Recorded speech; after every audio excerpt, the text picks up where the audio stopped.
இப்ப என்ன பண்ணணும்னு சொன்னா ஆரோக்கியமும் சிறுதானியமும். அதாவது நம்ம ஆரோக்கியமா வாழ்றதுக்கு சிறுதானியங்கள் என்ன வகையில எங்களுக்கு உதவி செய்யுது என்ற விஷயத்தை தான் நாங்க இதுல பார்க்க போறோம்.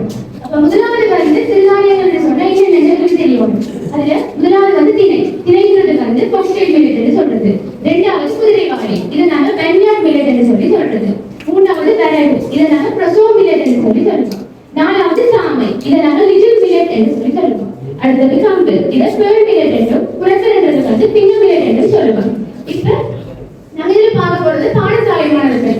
பாடசாலை மாணவர்கள் என்னென்ன பிரச்சனையை எதிர்கொள்றாங்க என்றும் அதுக்கு சிறுதானியம் இந்த மாதிரி எங்களுக்கு உதவி செய்ய போகிற விஷயம் தான் நம்ம பார்க்க போறோம்.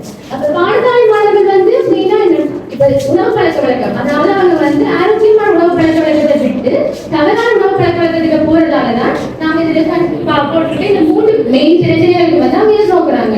அதை நாங்க கொண்டு போறது என்ன சொன்னா, முதலாவது உடற்பெருமன். இந்த உடற்பெருமன்றது இப்ப பாடசாலை மட்டத்துல இல்லாத பெரிய ஒரு பிரச்சனையா இருக்கிற ஒரு விஷயம்.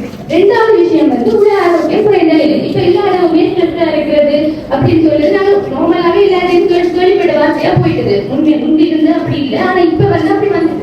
அதே நேரம் போஷாக்க குறைபாடு, சத்தான சாப்பாடு சாப்பிடாதால எங்களுக்கு உடல்ல சத்து இல்லாம போஷாக்க குறைபாடு. இப்ப இந்த 3 விஷயம் மாணவர்கள் இந்த மாதிரி அஃபெக்ட் பண்ணுதுன்னு சொல்லி பார்க்க போறோம்னா, இப்ப நம்ம உடற்பெருமன் எடுத்தோம்னு சொன்னா உடற்பெருமன் மாணவர்கள் இந்த மாதிரி அஃபெக்ட் பண்ணுதுன்னா 2 விஷயம். ஒன்று உடல் ரீதியாகவும் சரி உடல் ரீதியாகவும் சரி. இப்ப பிசிக்கலி பார்க்கும்போது உடற்பெருமனா இருக்கிற பிள்ளை ஆக்டிவ் குறைவா தான் இருக்க போகுது. இப்போ ஓடியாடி விளையாடுறதோ இல்லை கோகரிக்குலர் ஆக்டிவிட்டிஸ் பார்ட்டிசிபேட் பண்றதோ எல்லாமே குறைவா தான் இருக்கு. அந்த ஒதுங்கி இது பழகுது. பாடசாலையில அந்த பிள்ளைங்க முன்னேற்றங்களுக்கு குறைவா தான் காணப்பட போகுது. இன்னொரு விஷயம் மென்டலி இப்ப அந்த பிள்ளை உடற்பெருமனா இருக்கிறதாலேயே முன்னுக்கு கோவிடா வாரத்துக்கோ இல்லாட்டி ஒரு சோசியல் இன்டெக்ட் ஆகி அவங்களோட பார்ட்டிசிபேட் பண்றதுக்கு கூட அந்த பிள்ளை யோசிக்குது. அப்ப தன்னை தாண்டி டெவலப்மெண்ட் இன்ஸ்பிரேஷன் எல்லாமே குறைவா இருக்குது. இந்த மாதிரி உடற்பெருமனால மாணவர்கள் 2 ரீதியிலையுமே எஃபெக்ட் ஆகுறாங்க. இப்ப போஷாக குறைபாடு பார்த்தோம்னு சொன்னா இப்ப அந்த பிள்ளை வளர்ற பிள்ளைகள் பாடசாலை மாணவர்கள். அப்ப அவங்களுக்கு கட்டாயம் வளர்ச்சிக்கும் சரி திருப்திக்கும் சரி அவங்களுக்கு போஷாக்கான கட்டாயம் தேவை. ஆனா அவங்களுக்கு தவறான பழக்கவழக்கங்களால அவங்க போஷாக்கின்மையா நல்ல உட்படுறாங்க. இப்ப இவங்க சத்தான சாப்பாடு சாப்பிடாட்டி அவங்களுக்கு நோய் எதிர்ப்பு சக்தி இருக்க போறது இல்லை. இப்ப நோய் எதிர்ப்பு சக்தி சொன்னா உடனே எங்களுக்கு இந்த நோய்கள் இயல்பு விலங்குகளுக்கு வந்துடும். அப்ப அதுக்குமே அவங்க முன்னேற்றத்துக்கு நம்ம பாதிப்பாதான் போகுது.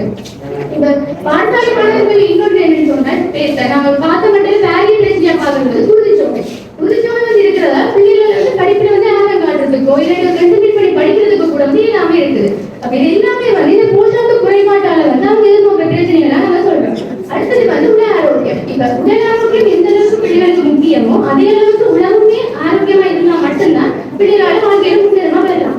அப்ப உடல் ஆரோக்கியம் இப்ப பாதிக்கப்படக்கூடிய எப்படின்னு சொன்னா இப்ப அவங்களுக்கு உடம்பு சந்தோஷமா இல்லைன்னு சொன்னா அவங்க பாடசாலை மட்டங்கள்ல தனிச்சுதான் இருப்பாங்க. பெருசாவன்லயும் ஒரு படம் இருக்க மாட்டாங்க, படிப்புல ஆர்வம் காட்ட மாட்டாங்க. சிலர் பாடசாலைக்கு வாரங்கள் கூடவே விரும்பாம இருக்கிறாங்க. அப்படியே ஒரு உடம்பு நிலைமை இல்லாம இருக்கிறது இந்த விஷயங்கள் எல்லாமே எஃபெக்ட் ஆகிறாங்க. இது எல்லாமே இந்த மேஜரா பிரச்சனையா போகுதுன்னு சொன்னா உணவு பழக்க வழக்கம். உணவு பழக்க வழக்கம் மாறிப்பட்டு அது தவறா போகிற பட்சத்துலதான் நாங்க இந்த பிரச்சனை எல்லாமே மாணவர்கள் எதிர்நோக்கிறதா இருக்குது. அப்ப நான் இதுக்கெல்லாம் இந்த மாதிரி தீர்வுன்னு சொல்லி பார்த்தேன்னு சொன்னா கண்டிப்பா இது எல்லாத்துக்குமே சிறுதானியங்கள் தீர்வா இருக்கும். அது எப்படின்னு சொன்னா இந்த உடல் ஆரோக்கியத்தை சிறுதானியம் என்ன மாதிரி பாதிப்பிலிருந்து தடுத்து கொள்ளுதுன்னு சொல்லி பார்த்தா உடற்பெருமனை சிறுதானியங்கள் உடற்பெருமனை குறைக்கிறதோட உடற்பெருமனை தொடர்ந்து வாரங்கள் நீரிழிவா இருக்கட்டும், குருதியில கொழுப்பு அதிகரிக்கிறதா இருக்கட்டும், இல்லாட்டி இதயம் சம்பந்தமான நோய்களா இருக்கட்டும் எல்லாமே வராம தடுக்கப்படுது. அப்ப நம்ம உடற்பெருமனுக்கும் சிறுதானியங்களுக்கும் இந்த மாதிரி தொடர்பு இருக்கணும்னு பார்த்தா இப்ப சிறுதானியங்கள்ல முக்கியமா இப்ப எல்லா சத்துக்களோட பார்க்கும்போது நேச்சத்துங்கிறது மிகவும் முக்கியம். அப்ப நேச்சத்தை எடுக்கும் போது நேச்சத்தை நம்ம சாப்பிட்டோம்னு சொன்னா எங்களுக்கு வயிற்றுல திருப்தி தன்மை வரும். ஏன்னு சொன்னா நேச்சத்துக்கள் சாப்பிடப்படும் போது எங்களுடைய பிரெயினுக்கு சிக்னல் கடத்தப்பட்டு அங்க ஸ்டெட்டிக் சிக்னல் தூண்டப்படுங்க எங்களுக்கு இந்த போதுமன்ற உணர்வு வரும். அப்ப நாங்க சாப்பிடும் போது போதுமன்ற உணர்வு வந்துட்டுன்னு சொன்னா நம்ம மேலதிகமா சாப்பிட மாட்டோம். அப்புறம் மேலதிகமா சாப்பிடாத பட்சத்துல எங்களுக்கு ஒபேசிட்டி வார்த்தைகள் தரவு இல்லை. அப்ப பிரிவென்ட் பண்ணப்பட போகுது. இன்னொரு விஷயம் இப்ப நேச்சத்துக்கள் சமைப்பாடு அடையிறதுக்கு டைம் நிறைய எடுக்கும். அப்ப எங்களுக்கு அடிக்கடி பசிக்கிற விஷயம் இருக்க போறது இல்லை. அப்ப அதனால நாங்க ஃப்ரீக்வெண்டா அடிக்கடி சாப்பிட்டாலும் தானே நாங்க ஒரே சாப்பிட்டு இருக்கும் போது தான் எங்களுக்கு சாப்பாடு கொஞ்சம் கூட சாப்பாடு சத்துக்கள் தீர போகுது. அப்ப அந்த இடத்துலயுமே இது பிரிவென்ட் பண்றதால ஒபேசிட்டி வராம நம்ம பிரிவென்ட் பண்ணலாம். இன்னொரு விஷயம் என்ன சொல்லி இப்ப இங்க வந்து நார்மலி வந்து கரையும் கண்ட வெளிநாடு வந்து இருக்குது. அது என்ன செய்யும்னு சொன்னா உடல்ல வந்து ஒரு ஜெல் மாதிரி ஃபார்ம் பண்ணு. அப்படி ஃபார்ம் பண்ணிட்டு வந்து உங்களுக்கு வந்து மேலும் இருக்க மாற்றத்தோ இல்லை கொழுப்பு சத்தோ வந்து உடம்புல சேராது. அவை மேலமா வெளியிடப்பட்டுரும். அப்ப எங்களுக்கு ஒரு பிரச்சனையும் இல்லை. எங்களுக்கு உடல்ல வந்து மாற்றத்தை கொண்டு திரும்பி சேர போறது இல்லை. அப்போ ஒபேசிட்டி உடல் வந்து சேர போறது இல்லை. அப்ப அதுல இருந்து எல்லாத்துலயும் இருந்து இந்த சிறுதானியங்கள் வந்து எங்களை பாதுகாக்குது. ரெண்டாவது வந்து இப்ப உடற்பருமன் வந்துட்டு சொன்னா அது தொடர்ந்து நடத்தலாம். இப்ப வந்து நீரிழிவு நீரிழிவுமே வந்து பாடலாம் முன்னிதான் ஒரு கட்ட வயதுக்கு பிறகுதான் அந்த நோயை பத்தி கலைச்சாங்க. இப்ப அப்படி இல்லை. இப்ப எல்லா இடமுமே பொம்மனா நாங்கள் சோழ கரைக்க வலிக்கிறோம். அப்ப அந்த நீரிழிவு வந்து பாதிக்குது. நீரிழிவு நாங்கள் தடுத்து கொள்றதுக்கு கூட இந்த சிறுதானியம் உதவியா இருக்கு. எப்படின்னு சொன்னா சிறுதானியங்களை வந்து லோ பயிற்சி இன்டெக்ஸ், அதாவது வந்து சிறுதானியம் டைஜஷன் வந்து ஸ்லோவா தான் இருக்கும். அப்ப எங்கள் உடம்புக்கு வந்து சமைப்பாடுலேருந்து பிரெட்டு கூட குளுக்கோஸ் அளவுமே வந்து கொஞ்சம் கொஞ்சமா தான் விடும். கடுதா வந்து குளுக்கோஸ் வந்து கூட போறது இல்லை. அப்ப அதனால வந்து நம்ம வந்து அந்த பிளட்ல வந்து குளுக்கோஸ் லெவலை வந்து நம்ம மெயின்டைன் பண்ணி வச்சிருக்கோம். அப்ப எங்களுக்கு என்ன டயபெட்டிஸ் வந்து நீரிழிவு வந்து நாங்க ப்ரிவென்ட் பண்ணி கொடுக்கலாம். அடுத்த விஷயம் வந்து பார்த்தோம்னு சொன்னா குருதியில வந்து கொலஸ்ட்ரால் அதாவது கொழுப்பு வந்து அதிகரிக்கிறது. இப்ப கொழுப்புமே நம்ம அதிகமா எடுத்துட்டோம்னு சொன்னா இப்ப அது வந்து உடம்பு தீரக்கூடாதுன்னு சொன்னா இப்ப நான் நேரத்தை எடுக்கும் போது அதாவது சிறுதானியங்கள் எடுத்துக்கொள்ளும் போது வந்து அதுல இருக்கிற அந்த சிறுதானியங்கள்ல ஃபைபர்ஸ் அது நேரங்களும் இந்த தைலம் வந்து அதாவது கொழுப்புல இருந்து வர தைலம் வந்து சேர்த்து இதை ஃபோன் பண்றதன் மூலம் நான் முதலே சொன்ன மாதிரி எங்க உடம்புல இந்த நீரடிக்கமா தேவையில்லாம பெட்கொண்டுமே வந்து சேர போறது இல்லை. அது வெளியிடப்படுறேன். அப்புறம் என்ன நடக்காது குருதியில வந்து கொலஸ்ட்ரால் அளவு வந்து அதிகரிக்க போறது இல்லை. அப்புறம் அதுல இருந்துமே நாங்க ப்ரிவென்ட் பண்ணி கொள்ளலாம். இப்ப அடுத்த விஷயம் பார்க்கணும்னு சொன்னா இப்ப எல்லாருமே பெண்களுக்கு நீரிழிவும் குருதியில கொலஸ்ட்ரால் வந்து எல்லாருமே நோங்களோ அதே மாதிரி வந்து கேன்சர் புற்றுநோய் அது வந்து இப்ப எல்லாருமே ஒரு பிரச்சனையா இருக்கு. இந்த புற்றுநோயில இருந்து கூட எங்களோட சிறுதானியம் சாப்பிடுறதால வந்து நம்ம ப்ரிவென்ட் பண்ணி கொள்ளலாம். எப்படின்னு சொன்னா சிறுதானியங்கள்ல வந்து போது இருக்குது.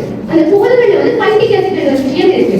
அந்த பைட்டிக் ஆசிட் வந்து ஆன்டிஆக்சிடன்ட் ப்ராப்பர்ட்டியை கொண்டு இருக்கு. அது என்ன செய்யும்னு சொன்னா இப்ப இந்த உடம்புல வந்து கேன்சர் அதாவது புற்றுநோய் வருதுன்னு சொன்னா ஃப்ரீ ரேடிக்கல் அவை வந்து தேவையான ரேடிக்கல் சொல்லி என்ன செய்ய போயிடும் ரிமூவ் பண்ண போயிடும். அவை இல்லாம போயிட்டு வந்து எங்களுக்கு கலங்கள் வந்து பாதிக்கப்படாது. கலங்கள் பாதிக்கப்படாது எங்களுக்கு வந்து புற்றுநோய்மை வந்து தடுக்கப்படாது. அப்ப இந்த மாதிரி உடல் ஆரோக்கியம் வந்து எல்லா விஷயத்திலையுமே சிறுதானியம் ஒரு விஷயம் வந்து எல்லாத்துக்குமே எங்களுக்கு வந்து பிரயோஜனமா இருக்கு. இதை தொடர்ந்து நாங்க அடுத்தது போஷாக் இன்மையை பார்ப்போம். நாங்க இருக்கிற தவறான உணவு பழக்கத்தால வந்து ஒன்று வந்து உடற்பருமன் இருக்கு. ரெண்டாவது வந்து தொற்றான உணவுகளை பற்றி பார்த்தாங்க. நீர் உயர் புதியமுகளை பற்றி பார்த்தாங்க. மூன்றாவது வந்து பார்க்க போறது வந்து போஷாக்கு குறைபாடு. போஷாக்கு குறைபாடுன்னு பார்க்கறது வந்து இதுல வந்து படத்துல வந்து பார்க்க தெரியுது. முதல் படத்துல வந்து அவங்க வந்து எடுத்து சாப்பாடு எல்லாமே வந்து ஃபாஸ்ட் ஃபுட் கோதுமை சேர்ந்த உணவுகளை தாங்க அதிகமா வந்து எடுக்கிறாங்க. பீஸாவா இருக்கலாம், பர்கரா இருக்கலாம், நூடுல்ஸ் அப்படி வந்து ஃபாஸ்ட் ஃபுட் தான் அதிகமா வந்து எடுக்கிறாங்க. அப்படி எடுத்துட்டு வந்து அதுல வந்து எங்களுக்கு எந்த சத்துமே வந்து இருக்காது. அதுதான் அதிக அளவுல வந்து கார்போஹைட்ரேட் உணவா தான் வந்து இருக்க போகுது. இதை விட நம்ம பழங்கள், கீரை வகைகள் மற்ற தானியங்கள் செய்த உணவுகளை வந்து பார்க்க வந்து அதுல வந்து அதிக அளவுல வந்து நார்ச்சத்துக்கள் வந்து அதிகமா வந்து இருக்க போகுது. அடுத்த வந்து பார்க்க வந்து நாங்க பால், தயிர் அதுல வந்து எடுத்துட்டு இருப்பாங்க. இந்த பால் எல்லாம் நிறைவுணவுன்னு சொல்லுவாங்க. அதுல எல்லாம் அதிக அளவுல வந்து மினரல்ஸ் வந்து இருக்க போகுது. நாங்க அந்த உணவுகளை வந்து சாப்பிட்டுட்டு எதை வந்து இப்ப எடுக்கிறோம்னா சோடா, சாஃப்ட் ட்ரிங்க்ஸ் சொல்ற ஜூஸ் ஐட்டம் தான் இந்த அதிக அளவுல வந்து எடுக்கிறோம். ஆனா அதுல வந்து எங்களுக்கு எந்த வித சத்துக்களும் வந்து இல்லை. அப்ப நாங்க எடுக்க வேண்டிய உணவுகளா இருக்கிற இந்த கீரை வகைகள், பழங்கள், தானியங்கள் இருக்கிற அதிக அளவு நார்ச்சத்துக்கள், பால், மோர் அதில் எடுக்காம சத்து இல்லாத வந்து சோடா இந்த ஃபாஸ்ட் ஃபுட்ஸை வந்து அதிக அளவுல நாங்க எடுக்கிறதால வந்து எங்களுக்கு நியூட்ரிஷன் டெஃபிஷியன்சி டிஸார்டர்ஸ் வந்து ஏற்படுது. அதனால வந்து எங்களுக்கு வந்து நியூட்ரிஷன் டெஃபிஷியன்சி வந்து ஏற்பட போகுது. அதுல வந்து ஒன்று வந்து விட்டமின் டெஃபிஷியன்சி. அதுல விட்டமின் ஏ டெஃபிஷியன்சி வந்து வாழ்வாத வந்து என்ன செய்யணும்னா மாணவர்களுக்கு வந்து பார்வை குறைபாடு வரும். அதாவது மாலைக்கண் நோய்னு சொல்லுவாங்க. இரவுல வந்து படிக்கிறதெல்லாம் கட்டல் நடவடிக்கையில வந்து ஈடுபடுறதெல்லாம் கஷ்டமா வந்து இருக்க போகுது. அடுத்தது வந்து விட்டமின் B12 டெஃபிஷியன்சி. இந்த டெஃபிஷியன்சி இருந்தா வந்து குருதிச்சோகை சொல்ற நோய் வந்து ஏற்படும். குருதிச்சோகை இருந்தா வந்து மாணவர்கள் வந்து படிப்புல வந்து ஆர்வம் காட்டாம எப்பயுமே சோர்ந்துதான் இருப்பாங்க. ஒரு களைப்பா தான் இருக்க போறாங்க. அதனால வந்து இந்த கட்ட நடவடிக்கையில வந்து ஈடுபடுறது கஷ்டமா வந்து இருக்க போகுது. அடுத்தது வந்து விட்டமின் சி டெஃபிஷியன்சி. இது இருக்கிறதால வந்து என்ன செய்யணும்னா உடத்துல இருந்து வந்து ரத்தம் வந்து கசிவு வந்து இருக்க போகுது. அப்ப இதுவும் வந்து பாதகமா இருக்க போகுது. அடுத்தது வந்து மினரல்ஸ்ல வந்து பார்த்துட்டு வந்து கால்சியம், பாஸ்பரஸ். இது வந்து எங்களுக்கு என்னத்துக்கு தேவைன்னா எலும்புகள் கல்லுகள் அந்த ஒழுங்கா வந்து இருக்கிறதுக்கு வந்து இது வந்து எங்களுக்கு குறைபாடா வந்து சொன்னா கல்லையெல்லாம் வந்து ஒழுங்கினமா இருக்கும் பலவீனம் அடைஞ்சு போயிருக்கும். இதை விட எலும்புகள் எல்லாம் பலவீனம் அடைந்து சின்ன பிள்ளையிலேயே வந்து இதுல வந்து ஏற்படுத்தி வந்து வளர்ச்சி குறைபாடு வந்து ஏற்படக்கூடிய மாதிரி இருக்கும். அடுத்தது வந்து அயன் டெபிசியன்சி நம்ம இரும்பு சத்துன்னு சொல்லுவோம். இந்த இரும்பு சத்து வந்து எங்களுக்கு வந்து குறியீட்டு வந்து மாணவர்கள் வந்து குருதிச்சோகை நோயை வந்து இருக்கக்கூடாது. அந்த குருதிச்சோகை நோய் வந்து சென்றா இங்க படத்துல காட்டுற மாதிரி அந்த சோர்ந்து போய் தான் இருப்பாங்க. எப்பயும் பார்த்தாலும் சோர்ந்து போய் தான் இருப்பாங்க. அவங்க படிப்புல வந்து ஆர்வம் வந்து காட்ட மாட்டாங்க. அடுத்து இதை விட வந்து அவர்களுக்கு வந்து தலைமுடி பிரச்சனைகள், தலைமுடி வந்து கொட்டுறது, அடுத்து ஏரியா வந்து இள வயசுலயே வந்து நரமுடி வார பிரச்சனை வந்து இதால வந்து வரக்கூடிய மாதிரி இருக்கப்படுது. அப்ப இப்படி எங்களுக்கு நாங்கள் இந்த கோதுமை சேர்ந்த உணவுகள் இந்த சோடா போன்ற ட்ரிங்க்ஸ்களை வந்து எடுக்கிறதால இது சக்தி இல்லாத உணவுகள் எடுத்தா எங்களுக்கு நியூட்ரிஷன் டெஃபிஷியன்சி வந்து வருது. இதுக்கான ஒரே ஒரு தீர்வு வந்து எங்களுடைய சிறுதானியம். இந்த சிறுதானியத்துல வந்து எல்லா சத்துக்களுமே இருக்குது.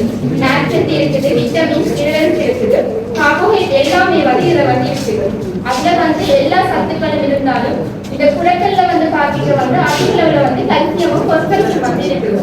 அதனால நம்ம குறைக்கல்ல வந்து கூழோ அல்லது களியோ ஏதாவது உணவாக வந்து நாங்கள் எடுக்க வந்து எங்க உடலுக்கு தேவையான கல்சியம் பொஸ்பரஸ் எல்லாம் கிடைக்கக்கூடிய மாதிரி வந்து.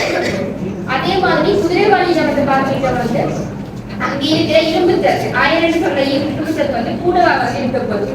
அப்ப அந்த குதிரைவாளியில நாங்க கஞ்சியா வந்து செய்யறதா உணவாக வந்து உட்கொள்ளிக்க வந்து எங்களுக்கு உடலுக்கு தேவையான இரும்பு சத்து வந்து கிடைக்கக்கூடிய மாதிரி வந்து இருக்க போகுது. இப்ப ஆரோக்கியம் சொன்னா நாங்கள் தீபம் வந்து உடல் ஆரோக்கியம் மட்டும்தான். ஆனா உடல் ஆரோக்கியமா இருந்தா மட்டும் ஆரோக்கியம் சொல்லலாம். எங்களோட உலகத்தையும் வந்து என்ன சொல்லணும் உலகம் சொன்னா மனதையும் வந்து என்ன சொல்லணும் ஆரோக்கியமா வந்து வச்சிருக்கோம். அப்ப எங்களோட உலக ஆரோக்கியத்தை வந்து எப்படி சிறுதானியங்கள் வந்து குறைந்தது பார்த்துட்டு வந்து எங்களோட சிறுதானியங்கள்ல வந்து டிப்டோபன் சொல்ற ஒரு அமினோ ஆசிட் வந்து இருக்குது. அது வந்து இந்த சிறுதானியம் வந்து எங்களோட உடல்ல வந்து சமீப அடி இருக்க அந்த டிப்டோபன் என்ன செய்யும்னா உடலால வந்து அகற்றுப்பட்டு பிளட்டுக்குள்ள வந்து போகும். குருதிக்குள்ள வந்து போய் அந்த டிப்டோபன் வந்து எங்களோட மூளைக்கு வந்து போகும். அங்க போய் என்ன செய்யும்னா அந்த டிப்டோபன்ல இருந்து செரோட்டோனின் சொல்ற ஒரு நியூரோட்ரான்ஸ்மிட்டர் ஒரு கெமிக்கல் வந்து உருவாக்க போகுது. அந்த செரோட்டோனின் தான் எங்களுக்கு வந்து எங்களோட உலக ஆரோக்கியத்தை குறைந்ததுல வந்து பங்களிப்பு செய்யும். அதை எப்படி பங்களிப்பு செய்யறதுன்னு பார்த்தா எங்களோட செரோட்டோனின் வந்து மன அழுத்தத்துல இருந்து விடுபட்டு ஒரு நல்ல மனநிலை எங்களோட உடற்கை வந்து நல்ல மனநிலையில வந்து குறைந்ததுக்கு உதவும். நாங்க டிப்ரெஷன்ல இருந்து அதுல இருந்து விடுபடுறதுக்கு ஸ்ட்ரெஸ்ல இருந்து அதுல இருந்து விடுபடுறதுக்கு எங்களுக்கு செரோட்டோனின் வந்து உதவியா இருப்பது. இதை விட வந்து பாடசாலை மாணவர்களை வந்து கற்றல் நடவடிக்கைகளை வந்து நல்ல முறையில புகழ்றதுக்கு நல்ல மெமரி பவரை வந்து கூட்டுறதுக்கு வந்து இந்த செரோட்டோனின் வந்து உதவியா இருக்கு. இந்த செரோட்டோனின்ல இருந்தா மெலட்டோனின் வந்து எங்களுக்கு உருவாக போதும். அதுவும் வந்து மூளையில இருக்கிற பீனியல் கிளாண்ட்ல தான் வந்து அது உருவாகும். அது எப்படி உருவாக்கும் சொன்னா ஒரு இருட்டான நிலைனா அதுக்கு வந்து உந்து சக்தியா வந்து இருக்க போகுது. அப்ப இருட்டான நிலையில வந்து மெலட்டோனின் வந்து உருவாக்கும். அது வந்து எங்களோட இரவுல வந்து அதிகமான உயர்நிலையில வந்து மெலட்டோனின் அளவு வந்து கூடவா இருக்கும். அதிகாலை நேரம் ஒரு 3-4 மணி நேரம் அந்த அளவு வந்து குறைந்து கொண்டு போகுது. மெலட்டோனின் வந்து எந்த ஃபங்க்ஷன் எங்களுக்கு செய்யும்னா எங்களோட ஸ்லீப் சைக்கிளை வந்து மெயின்டைன் பண்ணும். நித்திரை வந்து கொள்றதுக்கும் அதுதான் உதவியா இருக்க போது. நித்திரையில இருந்து எழும்புறதுக்கும் வந்து அதுதான் உதவியா இருக்க போது. ஏன்னா புதிய காலநிலை வந்து மெலட்டோனின் அளவு வந்து புரிய போகும். அப்ப புரியக்க வந்து நம்ம ஆட்டோமேட்டிக்கா வந்து நித்திரையில இருந்து எழும்பக்கூடிய மாதிரி இருக்கும். அதை விட மெலட்டோனின் அதிகாலை எழுப்பி படிச்சா வந்து பிரம்மூர்த்திகள் படிச்சா வந்து எங்களுக்கு வந்து அதிக ஞாபக சக்தி இருக்குன்னு சொல்லுவாங்க. அதாவது எல்லாம் மெமரி பவர் எல்லாம் கூடன்னு சொல்லுவாங்க. அப்ப இந்த மெலட்டோனின் ஹார்மோன் வந்து இருக்கிறத வந்து ஹாப்பியா வந்து இருக்கிறதை உதவி செய்யும். அப்ப உலக ஆரோக்கியத்தை வந்து குறைந்ததுல வந்து சிறுதானியத்துல இருக்கிற அந்த செரோட்டோனின் மெலட்டோனின் கூட உங்களுக்கு கற்பனை நச்சுத்தன்மை இருக்குது. அது எப்படி எங்களோட உலக ஆரோக்கியத்தை வந்து குறைந்தது பார்த்தா நாங்க சாப்பிடுற நார்ச்சத்துக்கள் அதாவது சிறுதானியத்துல வந்து அதிக நார்ச்சத்துக்கள் வந்து இருக்கு.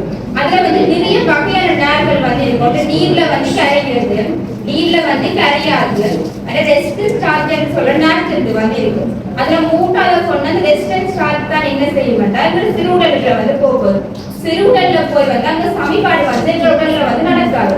ஏன் நடக்காதுன்னா அதுக்கு தேவையான நோக்கியம் வந்து அங்க இல்லை. அதால என்ன செய்ய மாட்டா அந்த நாட்சத்தை எல்லாம் வந்து எங்க பெருங்குடலுக்குள்ள வந்து போகுது. அப்படி போயிட்டு வந்து என்ன செய்ய மாட்டா எங்க பெருங்குடல்ல வந்து நன்மை பயக்கிற நுண்ணங்கியல் வந்து இருக்கும். அதாவது வந்து இந்த உடலுக்கு வந்து நன்மை செய்யற நுண்ணங்கியல் வந்து பெருங்குடல்ல வந்து வாழப்போகுது. அந்த நுண்ணங்கியல் வந்து என்ன செய்யற நிறைய நன்மைகளை வந்து எங்களுக்கு தெரியும். அந்த நுண்ணங்கியல் எங்களோட உடல் ஆரோக்கியத்தை வந்து எப்படி பங்களிப்பு செய்யணும்னா இந்த பெருங்குடலுக்கு வந்த நாட்சத்தை வந்து என்ன செய்யணும்னா நொதிக்க தெரியும். அப்படி நொதிக்க செய்து வந்து தான் வந்து இந்த உணவாக வந்து எடுத்துக்கொள்ள போகுது. அப்படி உணவாக எடுத்துட்டு வந்து H2S சொல்ற ஒரு வாயு வந்து என்ன செய்யும் வெளிவிட போகுது. இதை விட வந்து ஒரு நன்மையான ப்ராடக்ட் ஒன்றையும் என்ன செய்யும் வெளிவிடும். அந்த ப்ராடக்ட் தான் என்ன செய்யும் சொன்னா இதோட வேகஸ் ஒரு நரம்பியூடாக வந்து மூளைக்கு வந்து போகும்.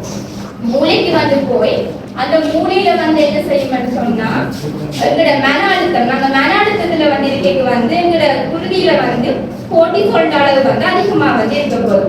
அப்படி கோர்டிசோல் அளவு வந்து அதிகமா வந்து இருக்கிறதால அந்த கோர்டிசோலை குறைச்சோம்னா எங்களோட மனநிலையை வந்து நாங்க நல்ல முறையில வந்து பெறலாம். அதுக்கு என்ன செய்யணும் எங்களோட உடல்ல இருந்து போற சிக்னல் வந்து என்ன செய்யணும் மூளைக்கு வந்து போய் அந்த கோர்டிசோல் அளவு வந்து குறைக்க போகுது.